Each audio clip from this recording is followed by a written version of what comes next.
I'm Betsy Harding, and I'm one of the people involved with the League of Women Voters in Mojave Valley, which is a fairly new group. And so tonight, we've had candidates nights in the past. Of course, only when there's been a contest. But tonight, because we do have a contest, we thought it would be great to do a candidate tonight. And we're going to do it kind of mostly League of Women Voter style, although for a really legit League of Women Voter meeting, we have to have a moderator from outside town. Because Bartlett's got a school district meeting tonight and so on, we're having Sarah here, and I think most people would see her as a pretty even-handed person. So that's good. We're delighted. I'm not sure that's always true.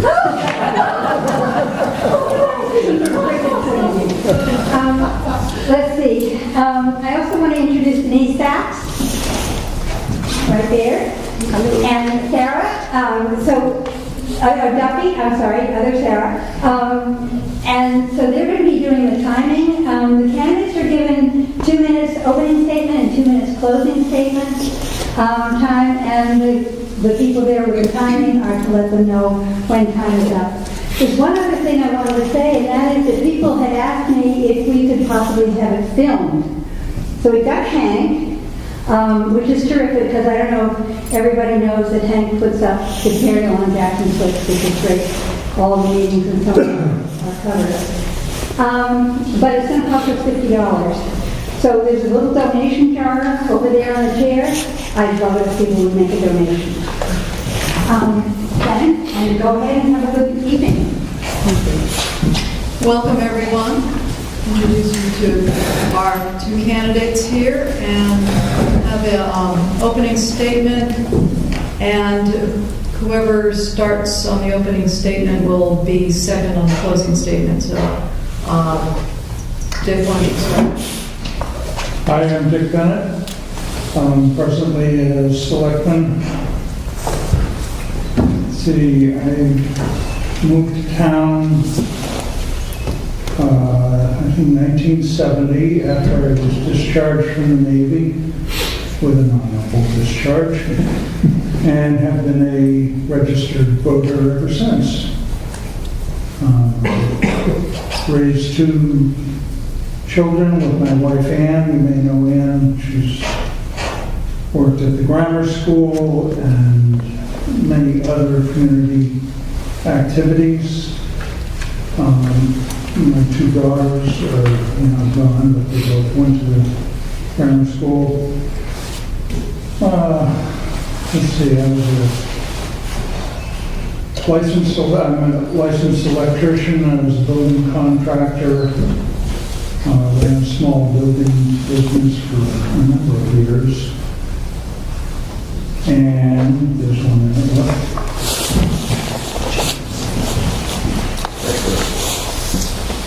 I guess mostly I was asked to join the planning board about 20 years ago. I've been on the planning board. I've been on the Conservation Commission.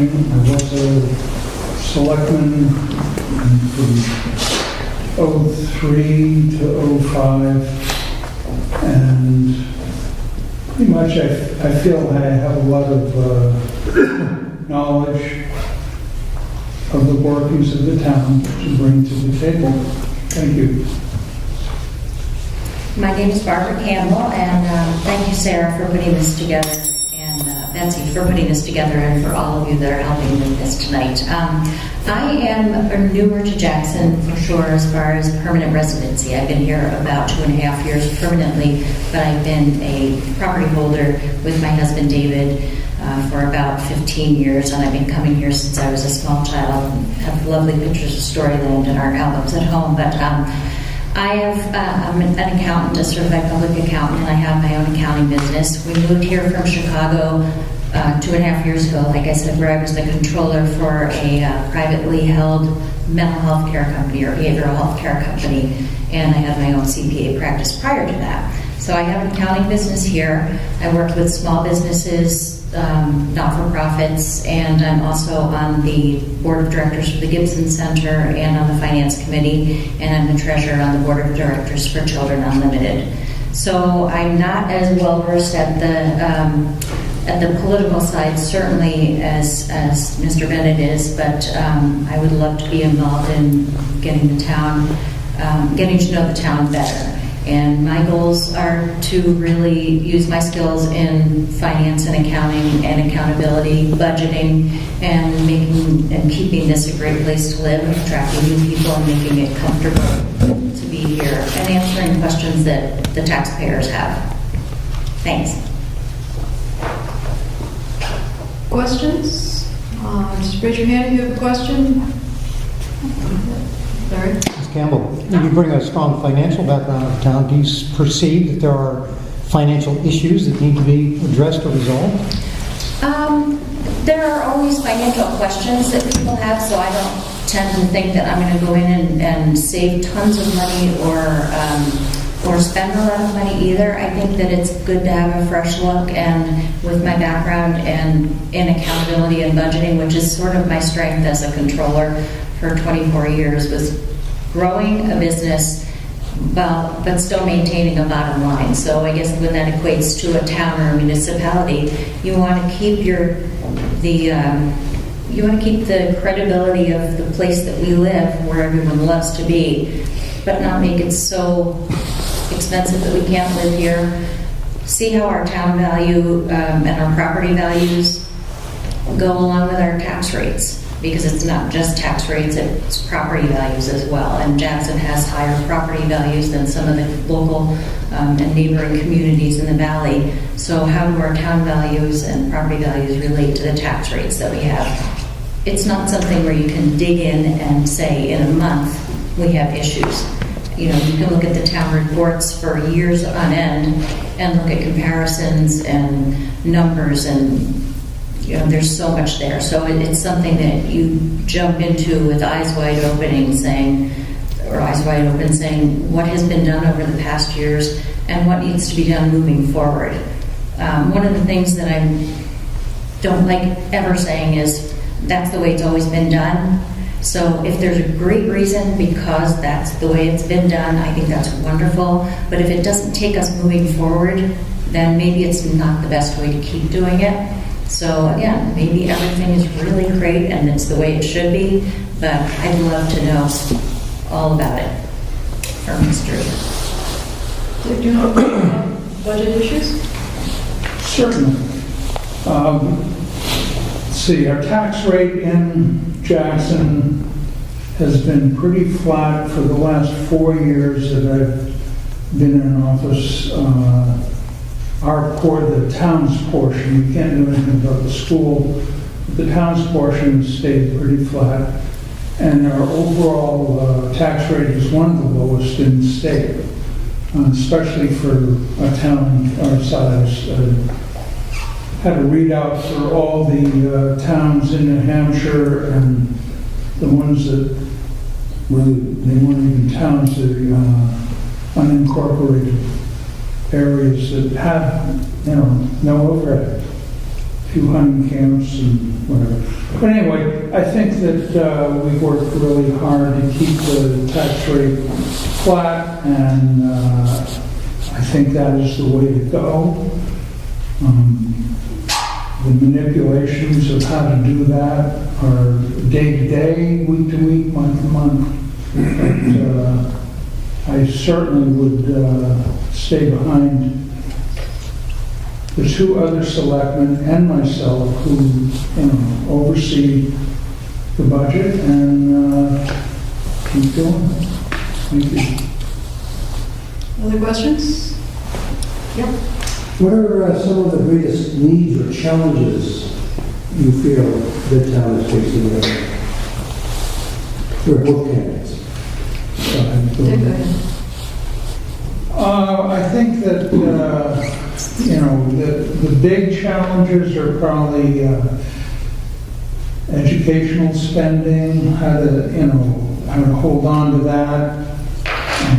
Our infrastructure, not letting our infrastructure run down. I think that keeping the town buildings in good shape is important. I think the challenges are going to be enormous to keep the tax rate where it is.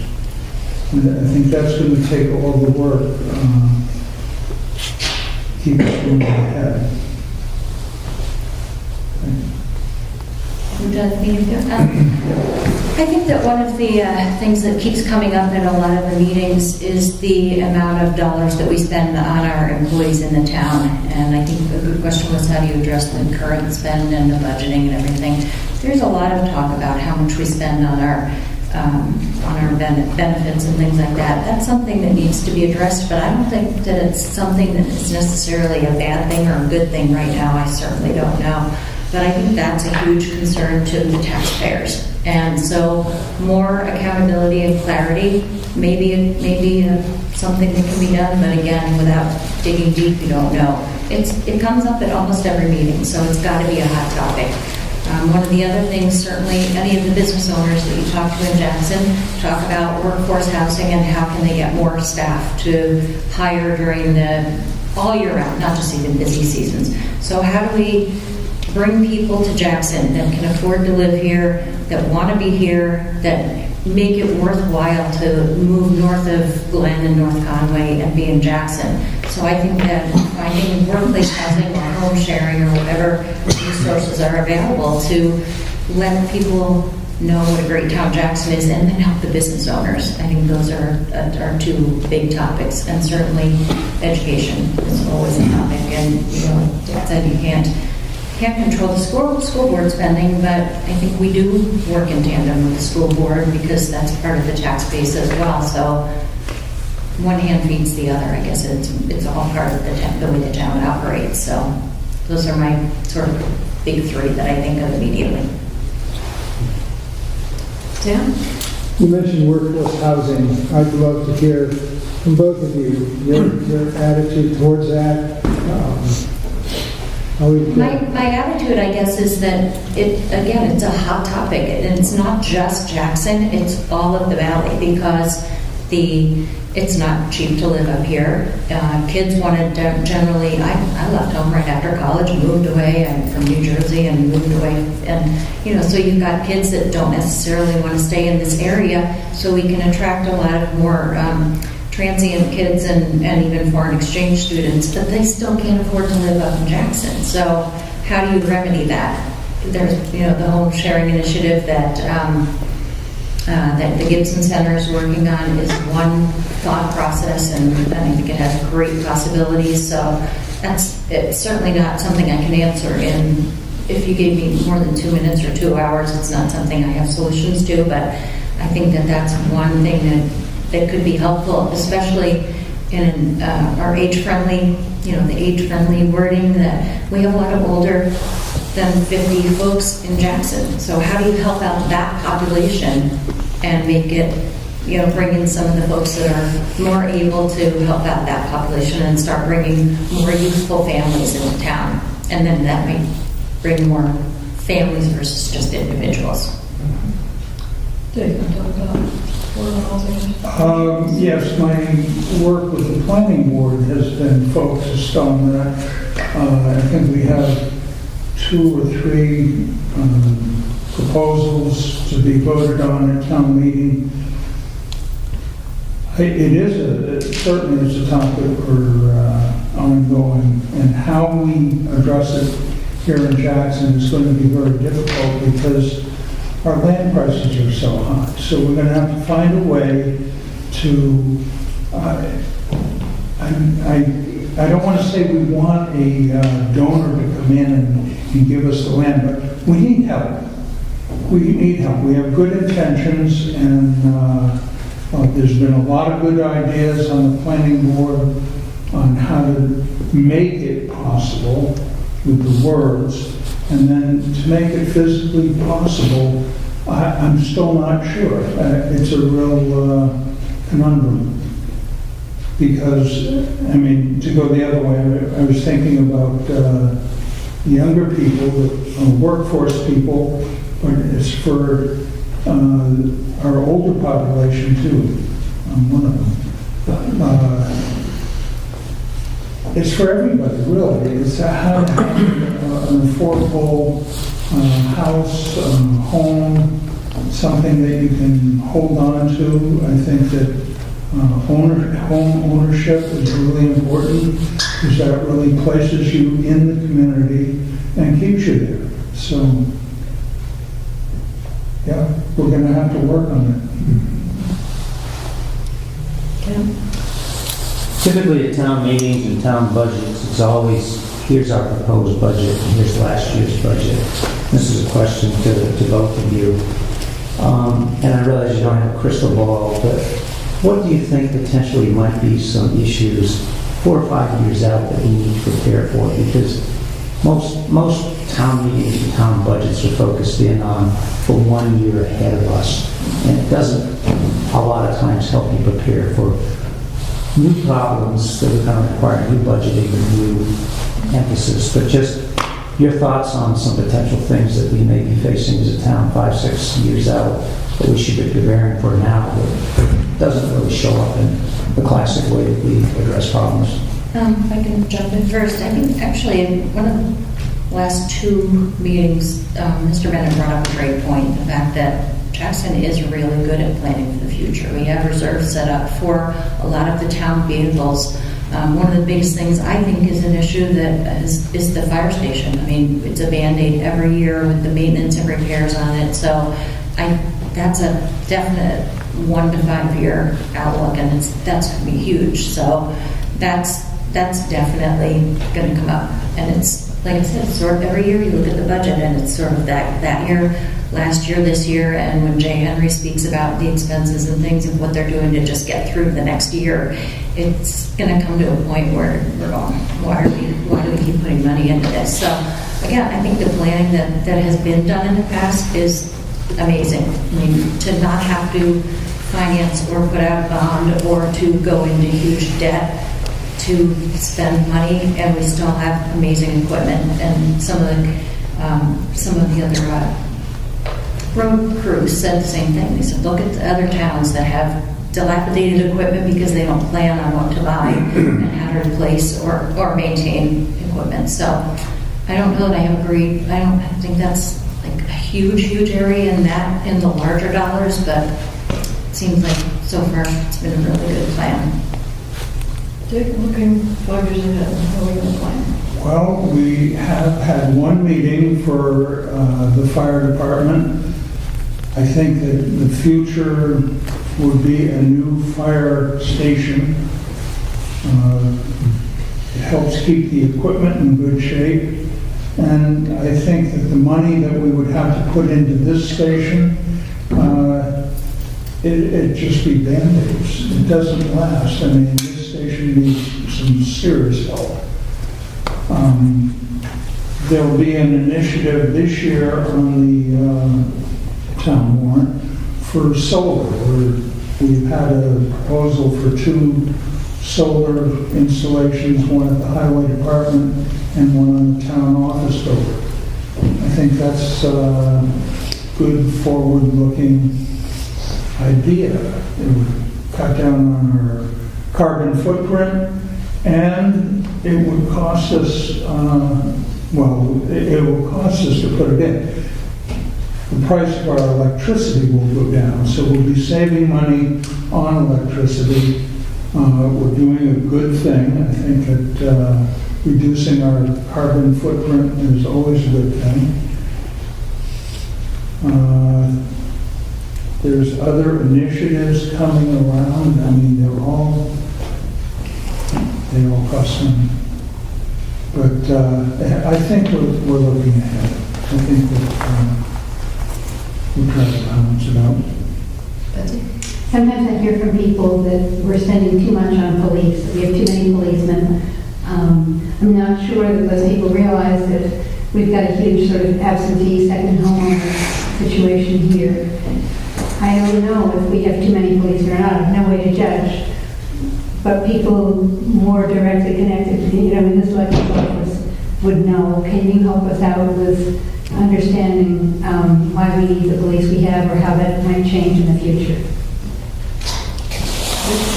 Well, I personally support the police department. I think they do a terrific job. We had some rough spots there for a couple of years, and I think we have a really smooth running department now. It really comes down to what does the town want for coverage. I mean, they're trying to cover with the people they have as much of the day as they can, but we still don't have 24-hour coverage. Unfortunately, the sheriff's department is cutting back, so they will not be on call after hours to come in if we need help. The state police, same thing. They're being cut back their budget, so they're not going to be as available. So we really have to look after ourselves. But that's something for the town to decide. I mean, how much coverage do you want? Coverage takes people, and people take money. So I think that Chief Purley is a wonderful leader. He leads from the front. He's one of those people that, you know, he'll tell you what to do, but he's leading. He's doing it first. So I think we're very fortunate with our police department. And with all our departments, we don't have much attrition. I mean, holding on to good people is, I think, really important. I think that saves us more money right there. Yeah, I think I definitely agree with you. People have to speak to what the needs are, and like you said, Betsy, the population here is not just, you know, the 900 registered voters we have. It can be, you know, upwards of probably 5,000 people at one time if Black Mountain's had a good day. So where do we want the coverage? Where do we want our town to be safe? And one of the taxpayers that I've been speaking to mentioned that. He said, I want to be safe. I want to feel safe here. So what does that equate to? Does that equate to better coverage with the ambulance service and policemen, and what equipment do they have available? Defibrillators. I know my dad, who we live with, is older and has taken a few spills, and knowing that the police get there sometimes before the ambulance does because of the way the system is, it's comforting. So what are we speaking to, and what are the needs of the taxpayers? Does that make the decision? Sure. Jackson has a rather large unreserved capital fund relative to our budget. When do you think it's appropriate to use the unreserved capital? And what do you think is an appropriate increase to it every year? I don't think I can make a really educated guess at that right now, just not knowing enough. However, I do look at it and I say, well, every year we're sort of borrowing from that to reduce our tax increase based on what the budget is. So we're borrowing it and we're building it up every year. Well, what's the general purpose of that? It's wonderful to have assets on the books that are there for an emergency, but I think that if it really comes down to it now that our taxes are that high, then maybe that reserve is too high. I don't know if I'm addressing the question correctly or if it's... What ratio you thought was appropriate? I can't logically speak to that without really getting into the office and seeing what the expenses are. I know, again, like I said, I think that if I'm right, every year the budget comes in and it's an increase, and then we borrow from not borrow, but we allocate from the fund to keep the tax increase lower. But then we're building it back up by not spending so much on certain budget line items. About 60,000. Yeah. Dick, how do you answer that question? Well, the DRA, Department of Revenue Administration, requires us to keep some money in there. They don't want to see us down to nothing, and I think it's with fiscal responsibility to have that cushion for the unexpected things that come up. So I believe that we're at 11% of our total budget, and we can't go over 17%. that we can't, DRA says that we shouldn't. And I don't think we can go below 5%. So we're in there. And I think what we do is try to apply the money that we still have in the fund when we set the tax rate, and yet keep the cushion that we feel is responsible in there for the emergencies that we don't plan for. And I think once, quite a few years ago, we used a lot of that money up to lower the tax rate, but then there wasn't any money left for the unknowns. So I'd say, it's always a discussion. It's every year we sit down with DRA and listen to them, and then we talk amongst ourselves to figure out what we think is appropriate. So that's what we've left in there now, and it's certainly enough to cover our needs. All the money that we keep in there, we can't use. We can only use a portion of that, but there's a formula that they give us that says how much of that we can take out and spend. Other questions? I hope that was somewhat clear. Sarah? Yes, Sarah Clemens. I come to a lot of the selectmen's meetings, and one of the things I find is that if a person in the audience asks a question, a lot of times it gets postponed till the next meeting because you're not prepared, which is understandable, but then the next meeting comes and it's not there. The answers aren't there. But also, too, I've requested at some of your meetings, I believe each selectman is a liaison to a department. And I have requested that the liaison give us, say, a month what the road crew is going to do, or what the road crew has done. And same for the police, and same for the office.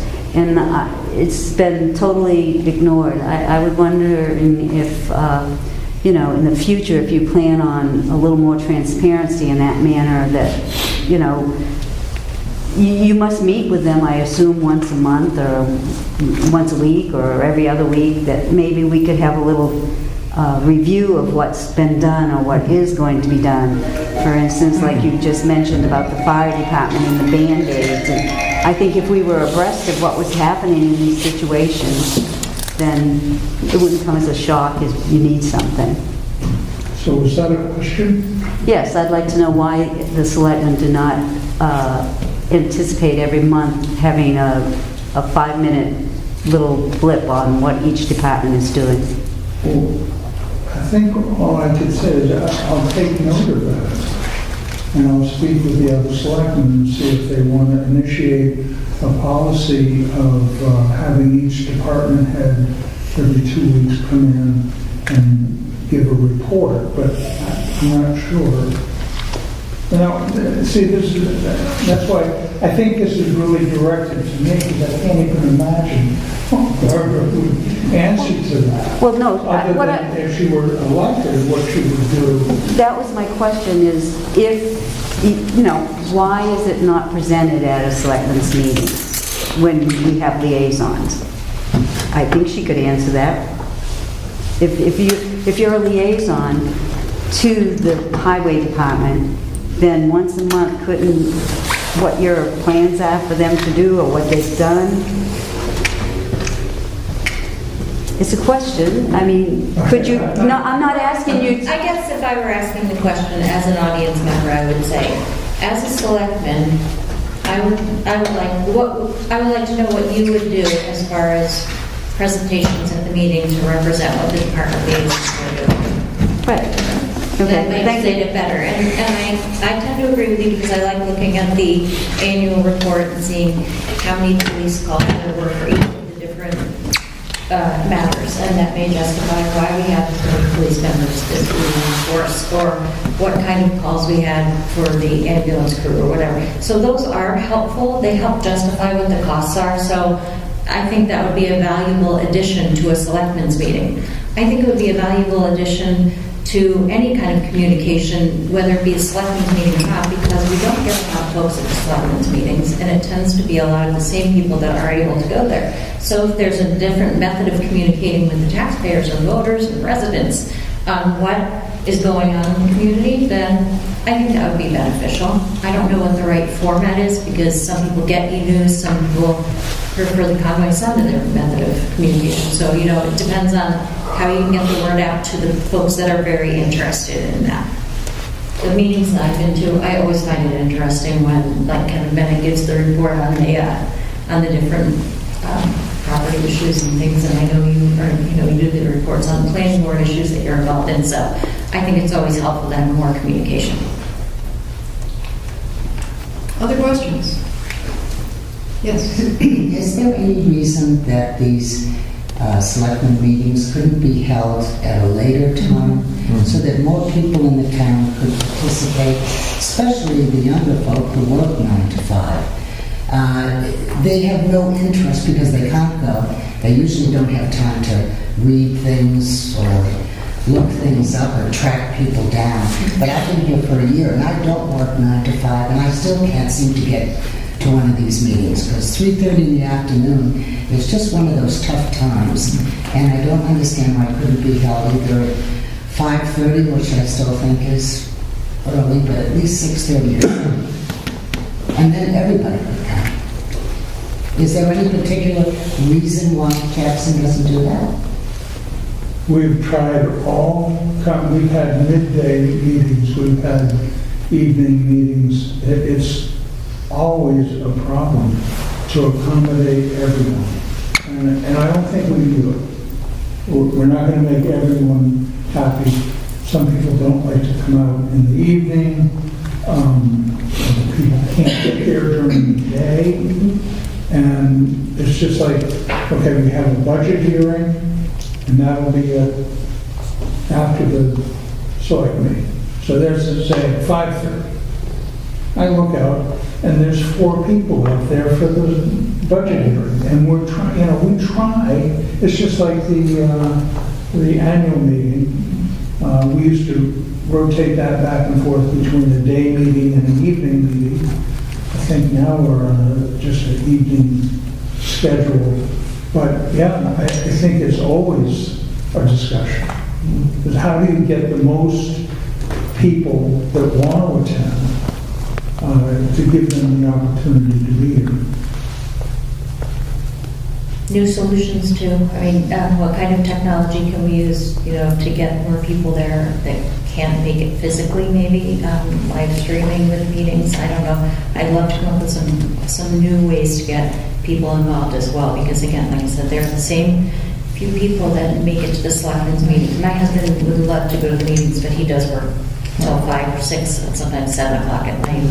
For different time zones, so it is extremely difficult. And if Jackson is looking to attract more families and younger population here that are going to be working, it is going to be tough. No perfect solution. No, there are no perfect solutions. But how technologically can we get more people involved? Maybe not just sitting in a room. And again, and communication. If it was discussed at the selectmen's meeting and you have the minutes out, that's one thing. But how can we get more people to buy into getting on the agenda, or send a representative or something? So how do you engage your audience? I'd love to ask questions on that, just as a general person in the I think it's very community. important because when people get upset about having extra policemen and so on and so forth, if they really understood that the state police can't maybe get here anymore, or all of a sudden they would say, well, wait a minute.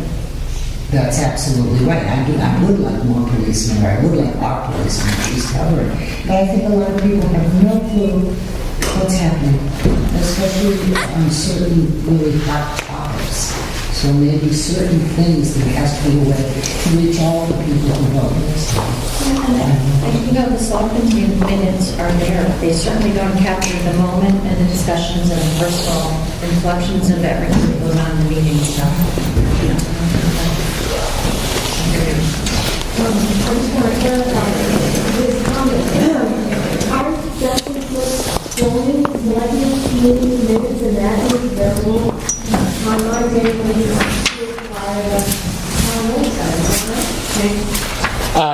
Yeah, the board meetings are streamed live over the internet, so we're already doing that. And yeah,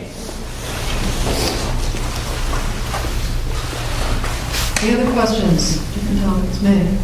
I've been impressed, Dick, with all the different constituents that you really have such knowledge of this board and this group and whatever. I'm quite impressed by that.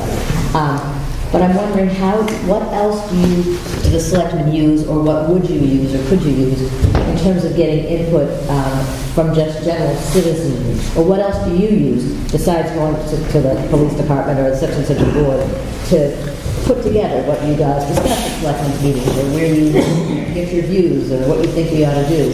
How do the selectmen connect with the general citizenry? Well, for me, it's kind of a small group. I talk to my immediate peers, my friends, the people I've known for a long time, and I listen. I think that's. I have my opinions. I have strong opinions, but I've also been persuaded to think otherwise, or I listen to somebody else's logic, and I say, that makes sense. So I try to do that. That's, as far as talking to the department heads and then finding out what pushback they're getting, that's probably as important as we talk to the police chief and say, well, what do you hear? What's coming back at you? And I think that's good feedback. But at the end, I always encourage people, I think, after select meetings to come to the budget hearings, come to these things, because that's when the work gets done.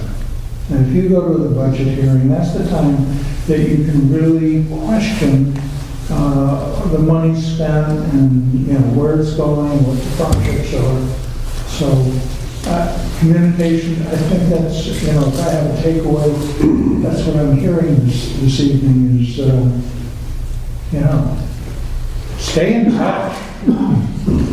And talking about staying in touch, I took the wrong way when I read this 2-minute rule. You got 2 minutes to talk, and then you better shut up and you better write what you're going to talk about first down, and then we'll see if we even want to talk about it.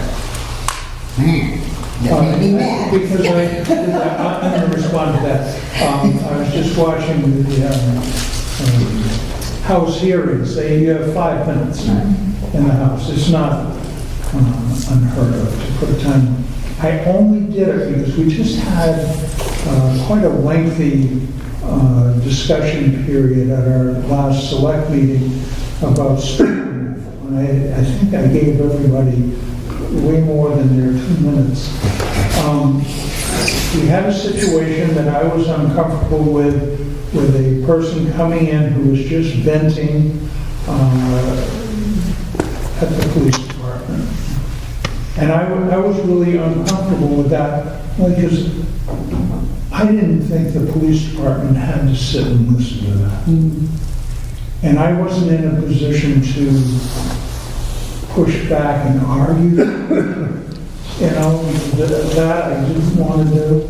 So I just set a policy and said, if you have something to say, come in, say it, and sit down, and then we'll deal with it. But as far as curtailing any real discussion, no, we don't do that.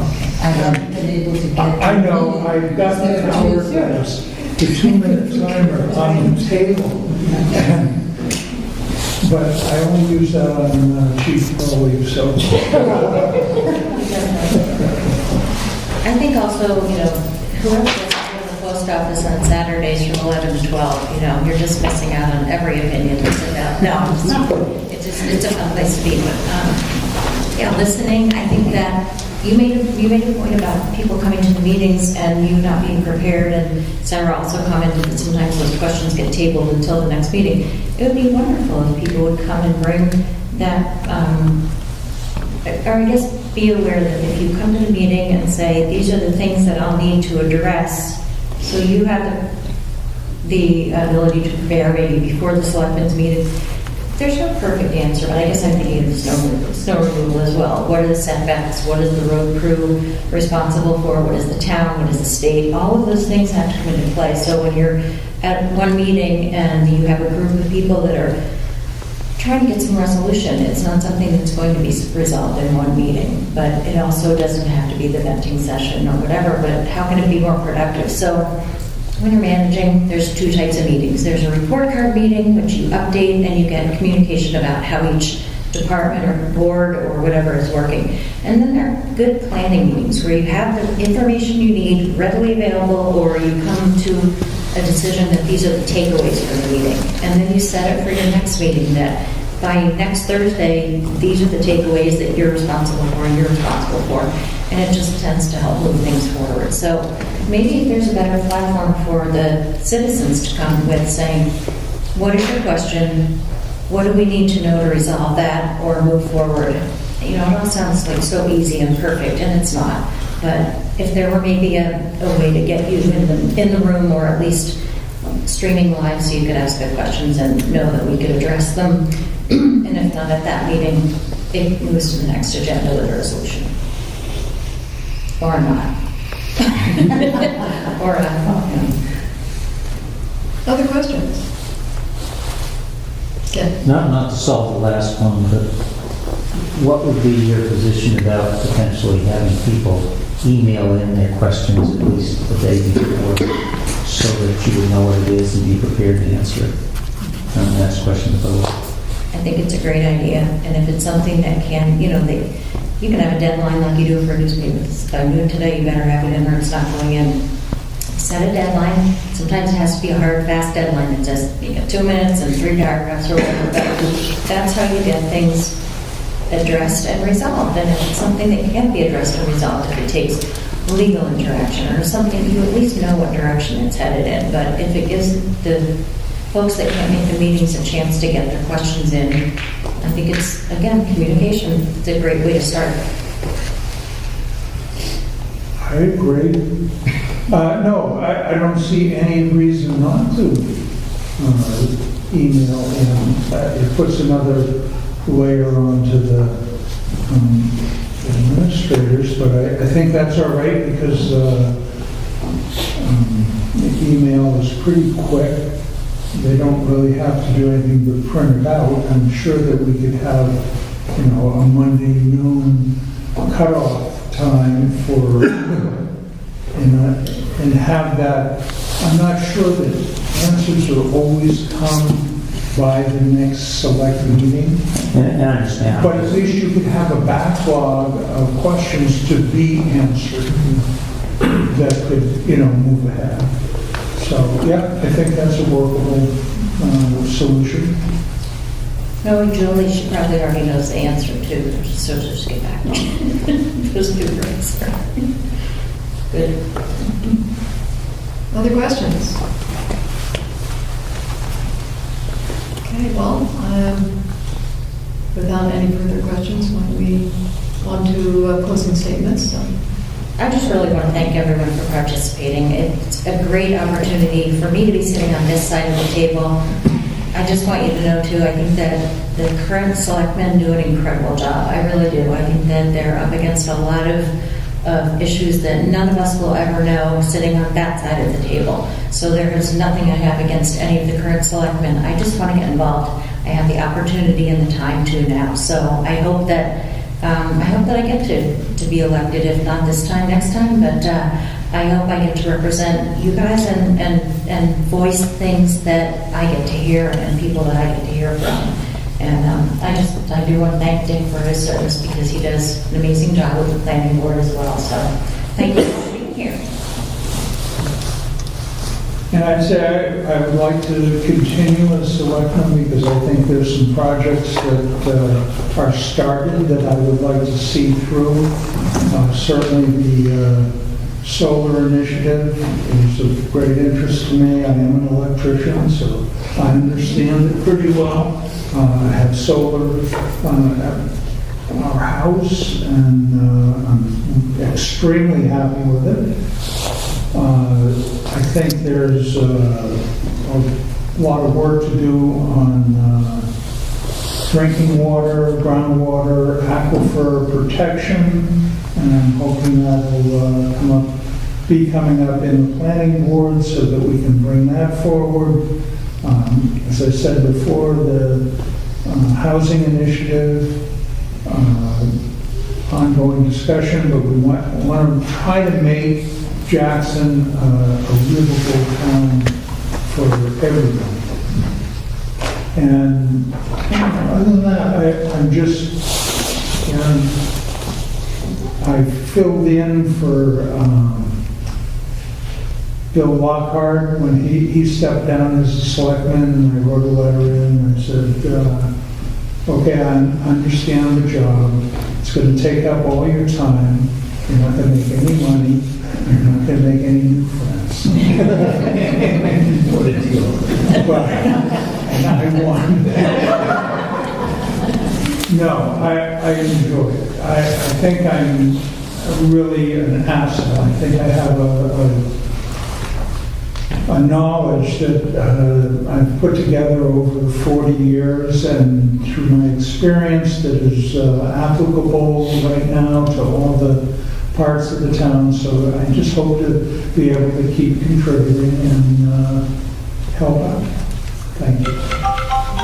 Oh, thank everybody here. Wow, thank you.